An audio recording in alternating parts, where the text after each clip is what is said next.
it's Mo. It is November 8th and I'm just starting, or I just have started to read my TBR Spin book for October, so I am very behind. The TBR Spin is a super fun booktube game put on by Jill at the Book Bully and Sarah at Freshly Read Books. It's loosely based on the TBR Tackle that was created by Katie Reeds and the BookTube Spin, which was created by Rick McDonnell. I've participated in all these games. They're all super fun, and the TBR Spin is a good one because it is a TBR busting game. It is a game that you can play at any time, join at any time, or participate in as much or as little as you would like. So in the beginning of the year, we picked 12 books off of our existing TBR, and every month one of the hosts, Jill or Sarah, spin a wheel. The wheels have prompts on them, and the prompts that the wheel lands on leads us to pick a book from our pile of 12. So in January we had 12, in February we had 11, etc., etc. And sometimes the wheel calls for us to swap out a book. Sometimes you have to swap out a book if none of the books on your stack fit the prompts, or sometimes it's super easy to mold the prompts into the books that you want to read. There have been a couple of guest hosts as well and some extra books. I still have to read one of the extra books that I chose, Florida by Lauren Groff, but for October I got The Bean Trees by Barbara Kingsolver. This is the first Barbara Kingsolver I've ever read, and actually I think the only Barbara Kingsolver that I own. I picked this up mostly because of the Poisonwood Bible. The Poisonwood Bible is, or was until recently, Barbara Kingsolver's most well-known work. She recently won the Pulitzer Prize and the Women's Prize with Demon Copperhead in 2023. So I think that is now her most well-known work, but the Poisonwood Bible is much loved and well-known that she wrote a long time ago. This is not her first novel, I don't think, but it is one of her early novels. It might have been the first published, but not the first written. I'm not entirely sure, but it was written in 1988, and it follows our main character, Taylor Greer. She grew up in Kentucky in her single-parent family. She has a very close relationship with her mother, but her little kind of backward town in Kentucky tends to lead people to no success, no good outcome, and she is determined to not end up pregnant, not end up in an abusive relationship, not end up stuck in this tiny Kentucky town. So she decides that she is going to get a job right after high school, which she does, and then after a few years of that, she decides that she's gonna get a car and drive west until her car breaks down, and wherever that happens is where she's gonna end up. And where her car breaks down is in Arizona, so she ends up in Tucson, Arizona, and along the way, she meets various people, she spends time in various places, and she is given a child. So this story kind of revolves around Taylor and her experience and her kind of smart-ass, kind of sassy demeanor, and how she uses that to her advantage to not be taken advantage of, to not become the things that she fears the most. I'm probably about actually like 3/4 of the way through this book. I just started reading it recently, but I'm super excited because I got a new phone. No more cracks. Very cool. And I was able to get apps on my phone now, which is something that I haven't been able to do in years and years and years. So I got the Libby app and the Hoopla app, and I was able to find this one on audio, so that really helped me. So yesterday at my office job, I ended up reading quite a bit of this. I had previously read about an eighth in physical form, and then I read the next big chunk on audio. So I have the last little bit of audio to read today, and what I figured I would do is talk to you now and then come back to you at the end when I've read this, and because I'm so far behind, make this a super quick and easy vlog. One of the reasons that I'm super behind is this gentleman right here. This is Chips. You might recognize him from our outside. We've been feeding him and taking care of him for about a year, but he's been in the neighborhood for about the last 5 or 6 years, 6 or 7 years really, and now he's inside. We'll see how he does. He just came in a couple of days ago. We took him to the vet on Monday and made sure that he was all clear health-wise, that he could interact with our other cats, but he's staying in the guest room for a couple of weeks until they get accustomed to each other. The weirdest cat I've ever met as far as how he's reacting to being be inside. All my cats that I've ever had have been rescue cats one way or another. Some of them other people have rescued and then I have taken on. Some of them I rescued myself, and I've never had a rescue cat like just want to sleep all day, not want to explore, not want to walk around, not want to do anything. And for the last 2 days, he's basically stayed in the bed or gotten down to eat. He's very sweet. He's very docile. He's very loving. He wants to cuddle. He wants to purr and make biscuits, but he does not want to go anywhere else in the house or do anything else. He took to the box really easily, which was great. Our last rescue cat did not take to the box really easily. So we're happy that he's making those adjustments. I don't know if he's in shock because he's lived so long outside. I don't know if I've ever rescued a cat that had such a long life outside previous. I don't know if he's not enjoying his time in here and just kind of faking it for our benefit. He got a clean bill of health. He's missing some teeth. He's been in quite a few scrapes and scraps in his time outside, so we're happy that he's inside. But I will be showing a little bit, probably more footage of him throughout this video. Our life has been a little bit pulled apart, waiting for Chips and then getting him settled over the last few days. But when I finish the bean trees, I will come back and talk to you more about it.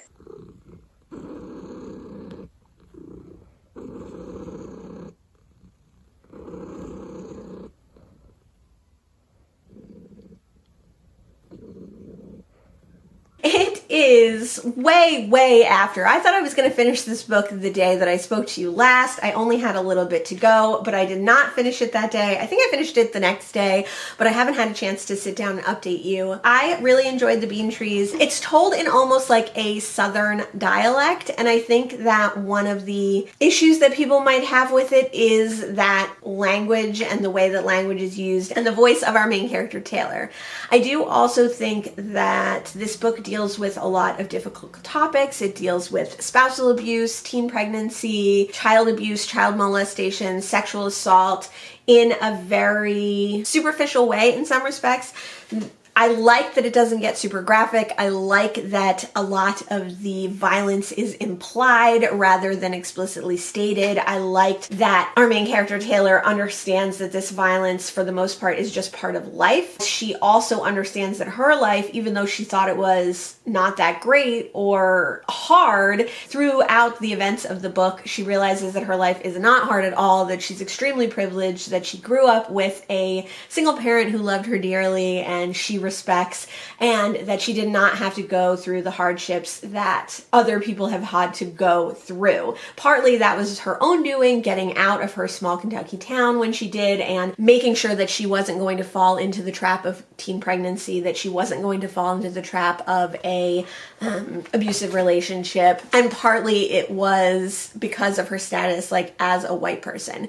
So one of the things that she realizes through living in Arizona and some of the people that she meets is that people seeking immigration from Central and South America and people fleeing oppressive systems there are really mistreated by the US. I mean, it's amazing that this book was written in 1988 and we are still dealing with a lot of what's going on here, smuggling people into the country and getting them away from the border to continue to be safe. We're dealing with governments oppressing populations and trying to oppress change and political, social, and religious beliefs, and all of this at the border of our very own country as well as all over the world. So Taylor really grows up and she makes some decisions. She's an interesting character because in the beginning of the book she is very firm in her decision making and what she's going to do to get out of Kentucky, but then she kind of lets fate decide through a lot of the book what happens to her, and then by the end she's come back around and she has strong decisions that she wants to make and opinions, and she understands there are a lot of risks involved in those, but she's going to persevere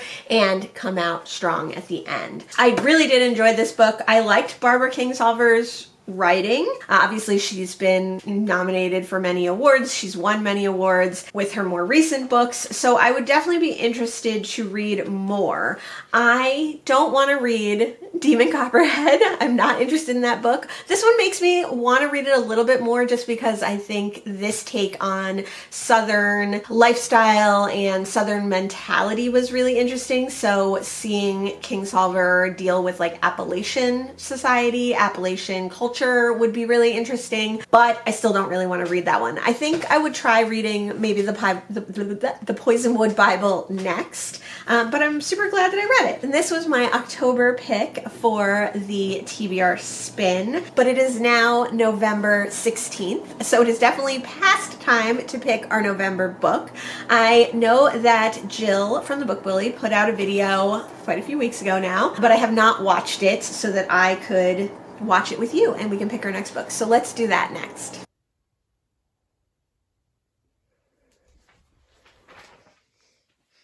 You look so shocked.